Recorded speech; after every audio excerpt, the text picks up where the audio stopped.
Hello दोस्तों, स्वागत है आप सभी का आपके अपने यूट्यूब चैनल मैं भी आईएएस पर। फ्रेंड्स, आज हम बात करेंगे इंडियन जियोग्राफी की। तो सबसे पहले हम देखेंगे जो बेसिक चीज़ें हैं।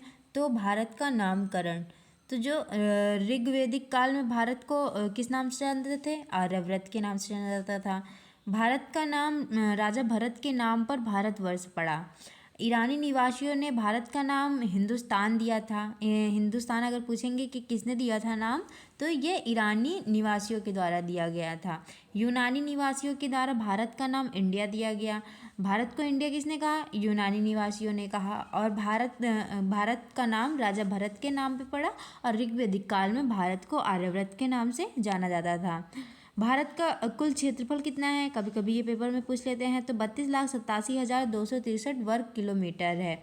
पृथ्वी का कुल क्षेत्रफल 50.9 करोड़ वर्ग किलोमीटर है, अगर पूरी पृथ्वी का अगर क्षेत्रफल की बात की जाएगी।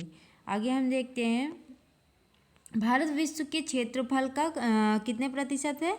तो 2.42% हिस्सा है तथा क्षेत्रफल की दृष्टि से विश्व का 7वां सबसे बड़ा देश है। तो भारत क्षेत्रफल की दृष्टि से विश्व का 7वां सबसे बड़ा देश है। भारत की कुल जनसंख्या कितनी है? 2011 के अनुसार तो 121 करोड़ है। अगर बात की जाएगी 2011 की जनगणना तो 121 करोड़ है, क्योंकि अभी दोबारा क्या हुआ है, जनगणना अभी हुई ही नहीं है। अगला देखेंगे, भारत में विश्व की कुल जनसंख्या का 17.5% हिस्सा रहता है। यानी आप देखेंगे कि जो क्षेत्रफल है वो पूरे विश्व का कितना है? वो है 2.42। लेकिन अगर जनसंख्या की बात की जाएगी तो क्या है ये? 17.5। अभी वर्तमान में अगर जनसंख्या की बात की जाए तो क्या है? भारत विश्व में प्रथम देश बन गया है जहाँ पे सबसे ज़्यादा जनसंख्या है। पहले क्या था? चीन था। लेकिन अब 140 करोड़ जनता के साथ भारत क्या बन जाता है? प्रथम स्थान पर आ जाता है। भारत का जनसंख्या की दृष्टि से चीन के बाद ये गलत है, क्योंकि अब न्यू आंकड़े आ गए हैं। तो क्या हो गया है? चाइना दूसरे नंबर पे आ गया है, भारत प्रथम नंबर पे आ गया है। भारत का क्षेत्रफल की दृष्टि से सबसे बड़ा राज्य कौन सा है? राजस्थान है क्षेत्रफल की दृष्टि से। भारत का क्षेत्रफल की दृष्टि से सबसे छोटा राज्य कौन सा है? तो ये गोवा है। गोवा यानी क्षेत्रफल की दृष्टि से सबसे छोटा है और राजस्थान सबसे बड़ा है। भारत का क्षेत्रफल की दृष्टि से सबसे बड़ा केंद्र शासित प्रदेश कौन सा है? तो सबसे बड़ा केंद्र शासित प्रदेश है अंडमान निकोबार। और भारत का क्षेत्रफल की दृष्टि से सबसे छोटा केंद्र शासित प्रदेश कौन सा है? तो ये लक्षद्वीप है। अब देखेंगे भारत की स्थिति और इसका विस्तार। तो एशिया महाद्वीप में भारत दक्षिण दिशा में तथा विश्व के मानचित्र ग्लोब पर उत्तर पूर्व दिशा व ईशान कोण पर स्थित है। भारत की जलवायु कैसी है? तो ये उष्णकटिबंधीय मानसूनी प्रकार की जलवायु है। जलवायु का निर्धारण अक्षांश रेखाएं ही करती हैं। जलवायु का निर्धारण किनके द्वारा होता है? तो ये अक्षांश रेखाओं के द्वारा होता है। अगर हम देखेंगे तो क्या हो जाता है? ये ग्लोब होता है पूरा। ये जो बीच वाली है ये कौन सी है? इक्वेटर। इसको क्या बोलते हैं? विषुवत रेखा या भूमध्य रेखा। उसके ऊपर जो होती है 23.5 डिग्री, ये कौन सी होती है? ये उत्तरी अक्षांश यानी कि कर्क रेखा होती है, इसको कर्क रेखा बोलते हैं। और जो नीचे 23.5 डिग्री होती है ये मकर रेखा होती है, दक्षिणी अक्षांश। और उसके ऊपर होता है 66.5 डिग्री, तो ये क्या होता है? ये होता है, इसको उत्तरी अक्षांश बोलते हैं। और ये क्या होता है? आर्कटिक वृत्त भी इसको बोलते हैं। तो हम देखेंगे इनके मध्य में क्या क्या होता है। तो जो 0 से 23 डिग्री के बीच में होती है, तो इसमें किस प्रकार की जलवायु होती है? ये उष्णकटिबंधीय क्षेत्र होता है। और 23.5 से 66 के बीच कौन सा क्षेत्र होता है? ये शीतोष्ण कटिबंधीय क्षेत्र होता है। और 66 से 90 के बीच में शीत पाया जाता है, शीत क्षेत्र पाया जाता है। उसी प्रकार नीचे भी होता है, शीतोष्ण क्षेत्र पाया जाता है। और फिर इधर शीत होता है। और फिर ये क्या होता है? ये ध्रुव होते हैं, दक्षिणी ध्रुव। और ऊपर वाला कितना क्या है? उत्तरी ध्रुव। इसको आर्कटिक वृत्त भी बोलते हैं, जो 66.5 डिग्री होता है। भारत की जलवायु को प्रभावित करने वाले कारक कौन कौन से हैं, इनको देखेंगे। तो भारत की जलवायु को प्रभावित करने वाले कारकों में सबसे पहले अक्षांश रेखाएं क्या होती हैं? भारत की जलवायु को प्रभावित करती हैं। जो देश या क्षेत्र निम्न अक्षांश के मध्य में होते हैं वहाँ की जलवायु सदैव उष्णकटिबंधीय होती है। यानी कि ये 0 डिग्री हो गया, ये 23.5 डिग्री हो गया, जो इनके बीच वाली जो क्षेत्र होते हैं वहाँ की जलवायु क्या होती है, उष्ण कटिबंधीय होती है। क्योंकि अभी आपने देखा था यहाँ का क्षेत्र कैसा होता है, ये उष्ण होता है। तो यहाँ पे पाए जाने वाले देशों की जलवायु उष्ण कटिबंधीय होगी। तथा उच्च अक्षांशों की ओर जाने पर जलवायु शीत या शीतोष्ण कटिबंधीय हो जाती है। जब इसके ऊपर जाते हैं तो ये क्या हो जाता है, ये टेम्परेट रीजन होता है, यानी कि यहाँ पे शीतोष्ण कटिबंधीय टाइप की जलवायु पाई जाती है। अब हम देखेंगे समुद्र तल से ऊंचाई।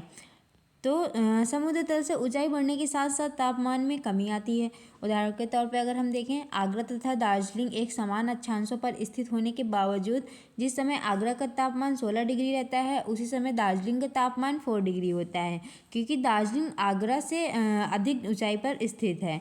अगर आप ऊंचाई पे जैसे जैसे हम देखेंगे, पृथ्वी से ऊंचाई पर जाएंगे तो क्या हो जाएगा, तापमान में गिरावट आती जाती है।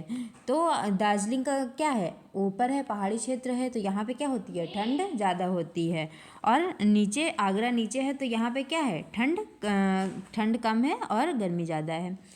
फिर हम देखेंगे समुद्र तल से 165 मीटर की ऊंचाई पर जाने पर तापमान में 1 डिग्री सेल्सियस की कमी आती है। यानी कि समुद्र तल से जब हम ऊपर जाते हैं, ऊपर जैसे देखते हैं हम, क्या होती हैं, 5 लेयर होती हैं। सबसे नीचे क्षोभ मंडल होती है, समताप मंडल होती है, मध्य मंडल होती है, ओजोन मंडल होता है। तो जब हम ऊपर जाते हैं तो देखते हैं 165 मीटर की ऊंचाई पर जाने पे क्या होता है, इसमें एक डिग्री तापमान बढ़ता है। लेकिन जब हम समताप मंडल के आगे जाते हैं तो वहाँ से क्या हो जाता है, तापमान में गिरावट देखने को मिलती है। निम्न अक्षांशों से उच्च अक्षांशों की ओर जाने से तापमान में क्या होती है, कमी आती है। अगला हम देखेंगे भारतीय मौसम अनुसंधान केंद्र, कभी कभी परीक्षा में पूछ लेते हैं प्रश्न, तो ये कहाँ पर स्थित है, ये दिल्ली में स्थित है। समुद्र तल से दूरी, जो स्थल या क्षेत्र समुद्र तल के निकट होते हैं उनकी जलवायु सदैव कैसी होती है, सम होती है। तथा जैसे जैसे समुद्र से दूरी बढ़ती है वैसे वैसे जलवायु में विषमता आती जाती है। अब देखेंगे उच्चावच पर्वत। तो जो पर्वत उच्चावच मानसूनी हवाओं के समांतर होते हैं, तो मानसूनी हवाओं के टकराने का स्थान नहीं मिलता है, इसलिए मानसूनी हवाएं बिना वर्षा किए सीधी ही गुजर जाती हैं। और जो पर्वत उच्चावच मानसूनी हवाओं के समकोण पर होते हैं, तो वहाँ मानसूनी हवाओं के टकराने की जगह मिल जाती है, जिससे अत्यधिक वर्षा होती है। तो आप अगर देखेंगे तो इधर क्या होता है, इधर पूर्वी तट होता है, इधर पश्चिमी तट होता है। जब क्या होता है, इधर से जैसे कि हवाएं आ रही हैं, इधर क्या है, इधर अरेबियन सी है, इधर बंगाल की खाड़ी, अरब सागर से अगर हवाएं आ रही हैं तो यहाँ पे क्या पड़ जाता है, ये पश्चिमी तट होता है। जैसे ही हवाएं इनसे टकराती हैं तो क्या हो जाता है, यहाँ पे ज़्यादा बारिश हो जाती है। अगर हम इधर पे देखेंगे, जब इधर राजस्थान वाला एरिया है, तो यहाँ पे क्या है, यहाँ पे देखते हैं हम कोई रुकावट के लिए क्या है, कोई पर्वत या कुछ नहीं है, जिसके कारण क्या होती है, हवाएं सीधा निकल जाती हैं और यहाँ पे बारिश नहीं होती है। इसलिए आप देखते हैं यहाँ पे क्या पाया जाता है, थार का रेगिस्तान मिलता है। तो यही इसका कारण है। भारत में ऋतुओं का निर्धारण। तो भारत में जलवायु के आधार पर ऋतुओं को 3 भागों में विभक्त किया जाता है, ग्रीष्म ऋतु, शीत ऋतु और मानसून काल। तो हम देखते हैं ये क्या है, जो 0 डिग्री है ये इसको क्या बोलते हैं, इसको भूमध्य रेखा बोलते हैं। ऊपर 23.5 डिग्री कर्क रेखा, अभी जब आप पढ़े थे देखे थे, और नीचे 23.5 डिग्री मकर रेखा होती है। तो होता क्या है, यहाँ पे जब सूर्य इधर साइड में होता है तो यहाँ पे क्या होता है, 21 जून को क्या होता है, 21 जून में मानसून काल होता है। 21 जून से 21 मार्च तक क्या होती है, गर्मी स्टार्ट हो जाती है। फिर उसके बाद दिसंबर में हम देखते हैं 22 दिसंबर को क्या होता है, शीतकाल होता है। इतने टाइम ठंडी होती है, जैसे कि अभी भी ठंडियाँ स्टार्ट हैं। और 23 सितंबर को क्या होता है, मानसून में परिवर्तन होता है। यानी कि जब देखते हैं आप, हल्का हल्का ठंडी स्टार्ट होने लगती है, यानी ना ज़्यादा गर्मी रहती है ना ज़्यादा ठंडी रहती है। तो दोस्तों वीडियो कैसा लगा है आपको, अगर अच्छा लगा है तो इसे लाइक करें, शेयर करें, सब्सक्राइब करें और कमेंट बॉक्स में अपना फीडबैक देना ना भूलें। Thank you.